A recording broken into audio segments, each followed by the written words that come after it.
Jemaat yang terkasih dalam Tuhan, tema renungan kita saat ini adalah kuasa kebangkitan Kristus memampukan kita untuk saling menerima. Jemaat di Roma itu jemaat yang terdiri dari orang Yahudi dan non-Yahudi atau Yunani, sehingga ada berbagai suku, bangsa, dan budaya. Dan ini menyebabkan ada pengelompokan di dalam jemaat. Karena berbeda pandangan, baik itu dalam hal teologi ataupun etika hidup.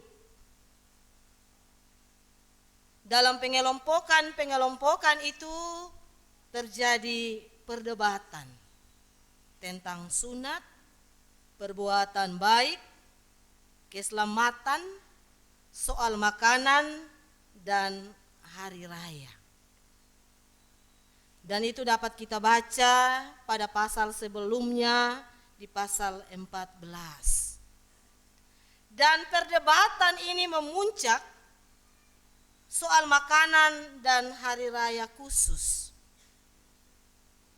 Terkait dengan makanan, tentang daging yang dijual di tempat umum di kota-kota Romawi oleh kalangan Kristen Yunani, dan itu dianggap tidak halal oleh kalangan Kristen Yahudi, dengan alasan bahwa daging-daging itu sudah dipersembahkan di kuil-kuil milik orang-orang kafir, ya. Dan mereka tidak mau membeli daging atau memakannya bersama di dalam sebuah persekutuan. Bukan hanya perdebatan yang sengit, malah sudah sampai pada tahap tuduh menuduh. Ini dia mulai panjang ini.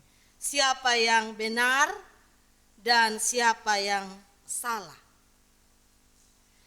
Kristen Yunani yang makan daging mengklaim bahwa mereka lebih kuat imannya daripada Kristen Yahudi yang tidak makan daging.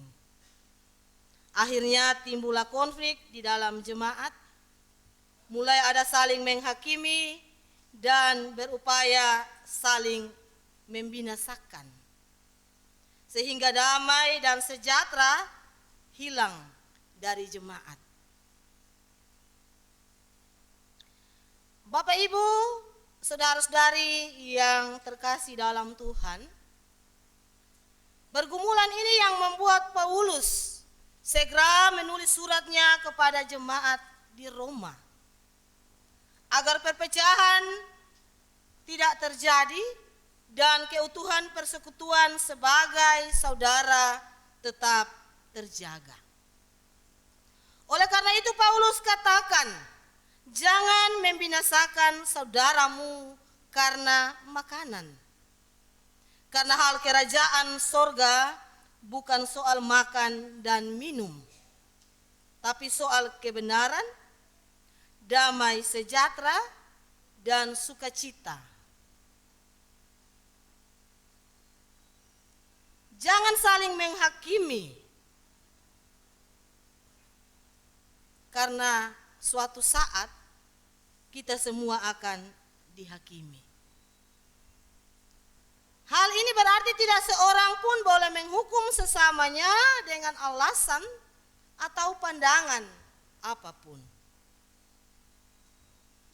Dalam nasihatnya yang ditulis di dalam surat kepada jemaat di Roma, Paulus menekankan betapa pentingnya kelompok tadi yang menganggap diri mereka kuat harus menanggung yang lemah.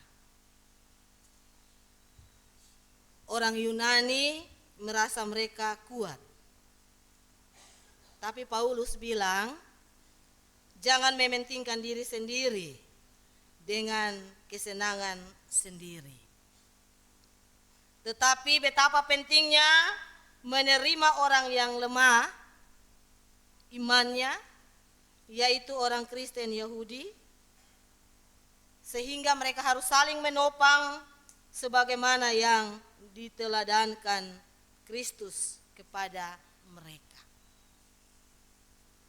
Yang pertama yang harus diteladani oleh jemaat Roma dari Kristus adalah tidak mencari keuntungan sendiri.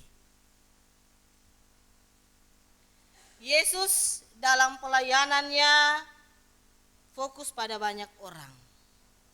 Dia rela mengorbankan kepentingannya, rela menderita, difitnah, dicerca demi semua yang lemah, letih, lesu, dan tidak berdaya.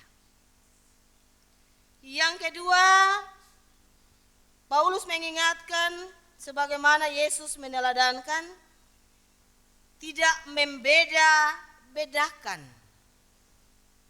satu dengan yang lain.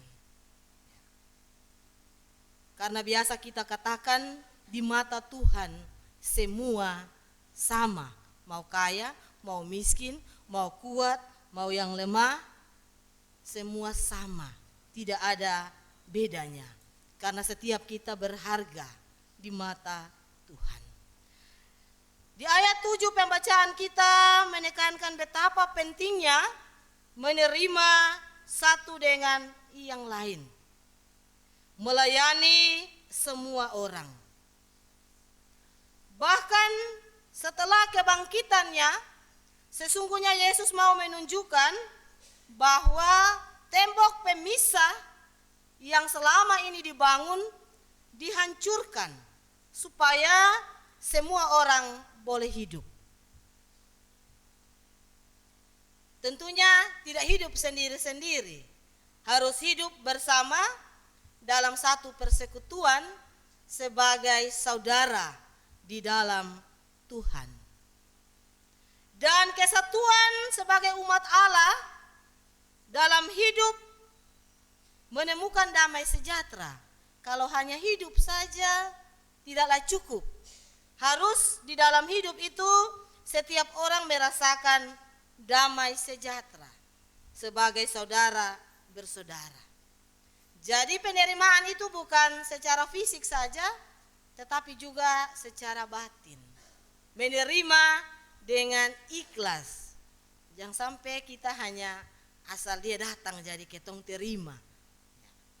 Tapi di dalam memperlakukannya haruslah seperti saudara. Kalau sebut saudara berarti subeda ya, beda perlakuan. Yang ketiga, Paulus mengingatkan bahwa Tuhan menjadi tempat berharap. Sehingga setiap kita akan diberikan Roh Kudus, dan Roh Kudus itu mau memampukan setiap orang untuk saling mengasihi, saling tolong menolong. Bukan memberi karena ada apanya atau ada apa-apanya ya. Tapi benar-benar memberi dan benar-benar menerima. Karena setiap orang yang telah percaya dipanggil untuk saling menopang, saling membangun, saling menguatkan sebagai satu anggota tubuh Kristus. Karena kita ini disebut anggota-anggota dari satu tubuh yang adalah milik Kristus. Kita harus saling menanggung beban bersama. Berat sama dipikul dan ringan sama dijinjing. Dan itu menjadi suatu daya untuk kita meruntuhkan batas-batas yang selama ini kita buat dan sebagaimana jemaat Roma lakukan. untuk menghilangkan pertikaian dan permusuhan, walaupun ada harga yang harus dibayar. Kalau kita sudah ada di dalam tuduh menuduh, kesalahpahaman yang sulit untuk diperbaiki, kalau sampai pada permusuhan, berarti perdamaiannya itu butuh waktu, butuh banyak pikiran, dan tentunya sesuai dengan waktu yang Tuhan izinkan. Karena itu Bapak Mama jemaat yang dikasihi Tuhan, dalam kehidupan ini kita semua punya kelemahan. Dan sesungguhnya kelemahan itu membuat kita termotivasi untuk menemukan orang lain yang bisa menolong kita dengan kekuatannya. Karena orang yang kuat belum tentu dia kuat benar-benar. Ya. Dan orang yang lemah belum tentu dia lemah benar-benar. Pasti masih ada sisa-sisa kekuatan yang membuat dia bisa kuat dan dia bisa menjadi lemah di titik-titik tertentu. Dan karena itu belajar dari Kristus yang telah bangkit dan meruntuhkan tembok pemisah dan mau mempersatukan. Maka yang menyebut diri kuat harus mendampingi dan mendoakan yang lemah. Karena sesungguhnya orang yang lemah itu berpotensi jatuh dalam dosa lebih besar. Tetapi kita juga ingat, kita yang kuat juga sekali-kali pasti kita akan ada dalam kejatuhan dan keterpurukan.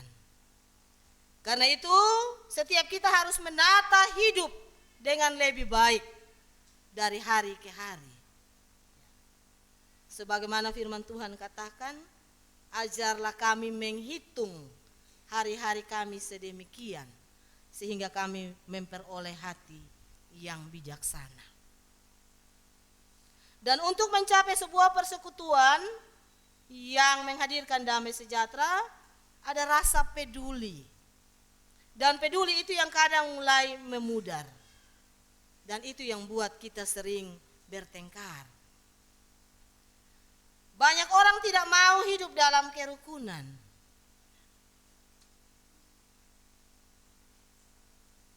Kebaikan yang dia berikan harus dihargai dengan sebuah kebaikan. Kalau dia bikin kesalahan, mulai terbaca dengan jelas ya, bahwa ketong bikin baik, dia bikin ketong sonde baik. Tapi kalau ketong bikin baik, dia balas dengan baik, itu baru betul. Karena itu Bapak Mama, Bapak Saudara semua, marilah kita saling berbuat baik. Belajar untuk bertekun, saling mendukung dan menopang, saling menerima kekurangan satu dengan yang lain. Sehingga kehidupan ini menjadi baik, kerukunan tercipta, dan tentunya kita memiliki pengharapan untuk hidup dalam sehati sepikir. Semuanya hanya untuk kemuliaan nama Tuhan. Kiranya kuasa kebangkitan Kristus memampukan kita untuk saling menerima.